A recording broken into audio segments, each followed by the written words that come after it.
നമസ്കാരം, ഞാൻ ഡോക്ടർ നിഖിൽ, കോഴിക്കോട് മൈത്ര ഹോസ്പിറ്റലിലെ കൺസൾട്ടൻറ്റ് സ്പൈൻ സർജനാണ്. നമ്മുടെ അടുത്ത് ചികിത്സയ്ക്ക് വരുന്ന ഭൂരിഭാഗം രോഗികളും നമ്മൾ മരുന്നുകൾ കൊണ്ടോ അല്ലെങ്കിൽ ഫിസിയോതെറാപ്പി കൊണ്ടോ ചികിത്സിക്കാൻ സാധിക്കാറുണ്ട്. എന്നാൽ ചെറിയ ശതമാനം രോഗികൾക്ക് ഓപ്പറേഷൻ പോലുള്ളവ വേണ്ടി വരാറുണ്ട്. ഇത് പേഷ്യൻസിനോട് നമ്മൾ കമ്മ്യൂണിക്കേറ്റ് ചെയ്യുമ്പോൾ അവരെല്ലാവരും ഏറ്റവും വലിയ ആശങ്ക ഓപ്പറേഷൻ കഴിഞ്ഞാൽ കുറേ കാലം കട്ടിൽ കിടക്കേണ്ടി വരുമോ. പേഷ്യൻസ് ചിലപ്പോൾ ചോദിക്കാറുണ്ട്, ഡോക്ടറെ എല്ലാവരും പറയാറുണ്ട് ഓപ്പറേഷൻ കഴിഞ്ഞാൽ കമന്ന് തന്നെ കട്ടിൽ 1 മാസം കിടക്കേണ്ടി വരും. ഇത് ശരിയല്ല. സാധാരണഗതിയിൽ നമ്മൾ സാധാരണഗതിയിൽ ഓപ്പറേഷൻ ചെയ്യുന്നത് എത്രയും പെട്ടെന്ന് പേഷ്യൻറ്റിനെ മൊബിലൈസ് ചെയ്യുക എന്നുള്ളതിന് വേണ്ടിയിട്ടാണ്. കാരണം ദീർഘകാലം പേഷ്യൻസ് കിടന്നു കഴിഞ്ഞാൽ പേഷ്യൻസിൻ്റെ നോർമലായിട്ടുള്ള 2 ആഴ്ചയിലും കൂടുതലുള്ള ഒരു റെസ്റ്റ് വന്നു കഴിഞ്ഞാൽ തന്നെ മസിൽസ് ശോഷിച്ചു പോകും. ഇത് നട്ടലിനുള്ള സപ്പോർട്ട് കുറയ്ക്കും. മാത്രമല്ല ബാക്കിയുള്ള മസിലുകൾക്കും ഇതേപോലെ തന്നെ ശോഷിക്കലുണ്ടാകും, വീക്ക്നെസ് വന്ന് തുടങ്ങും, ഹാർട്ടിൻ്റെ ഫംഗ്ഷൻ കുറഞ്ഞു തുടങ്ങും. കിടക്കുന്ന പേഷ്യൻസിന് മൂത്രത്തിൻ്റെ ഇൻഫെക്ഷൻസ് വരാനുള്ള, യൂറിനറി ഇൻഫെക്ഷൻസ് വരാനുള്ള സാധ്യത കൂടുതലാണ്. ന്യൂമോണിയ പോലുള്ളവ വരാനുള്ള സാധ്യത കൂടുതലാണ്. പ്രഷർ സോഴ്സ് കിടന്നിട്ട് പുറം പൊട്ടുക, പ്രഷർ സോഴ്സ് വരാനുള്ള സാധ്യതകൾ കൂടുതലാണ്.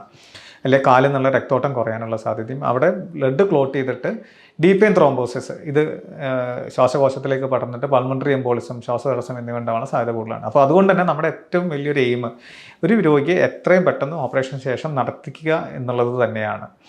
എത്രയും പെട്ടെന്ന് നടത്തിച്ചാൽ തന്നെ രോഗിക്ക് തിരിച്ച് പഴയ രീതിയിലേക്ക്, നോർമൽ ആക്ടിവിറ്റീസിലേക്ക് തിരിച്ചു വരാൻ സാധിക്കുള്ളൂ. അപ്പോൾ ഇന്നത്തെ കാലത്ത്, പണ്ട് പലപ്പോഴും പേഷ്യൻസിനെ ദീർഘകാലം, അപ്പോൾ എല്ല് പൊട്ടിയാൽ പോലും നമ്മൾ കുറേ കാലം കിടത്തേണ്ടി വരുമായിരുന്നു.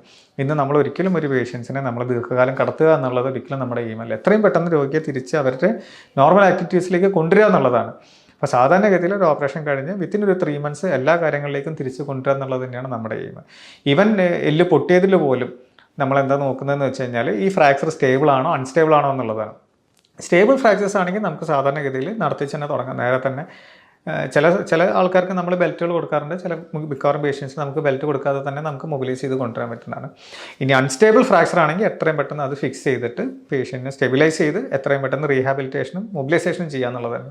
അത് ഈവൻ കാല് തളർന്നു പോയിട്ടുള്ള പേഷ്യൻസ് ആണെങ്കിൽ പോലും നമ്മൾ അധികം കിടത്താതെ വീൽ ചെയർ മൊബിലൈസേഷനും അങ്ങനത്തെ സ്റ്റാർട്ട് ചെയ്ത് പേഷ്യൻറ്റിനെ റീഹാബിലിറ്റേഷനും ഫിസിയോതെറാപ്പിയും കൊടുത്ത് പവർ തിരിച്ച് കൊണ്ടുവരിക എന്നുള്ളതാണ് നമ്മുടെ എയിം. അപ്പോൾ എല്ലാവരും സംശയിക്കുന്ന പോലെ കുറേ കാലം കിടക്കേണ്ട ഒരു ആവശ്യം സാധാരണഗതിയിൽ നമ്മൾ ഓപ്പറേഷൻസിൽ ചെയ്യാറില്ല. അതിൽ തന്നെ നമ്മളിപ്പോൾ എൻഡോസ്കോപ്പിക് സർജറീസിലൊക്കെ ചെയ്ത് കഴിഞ്ഞ് അന്നത്തെ ദിവസം തന്നെ, ഓപ്പറേഷൻ കഴിഞ്ഞ് അതേ ദിവസം തന്നെ നടത്തിക്കാനും പേഷ്യൻറ്റിനോട് സ്വന്തമായിട്ട് ബാത്റൂമിൽ പോകാനും ഒക്കെ നമ്മൾ പറയാറുണ്ട്. Thank you.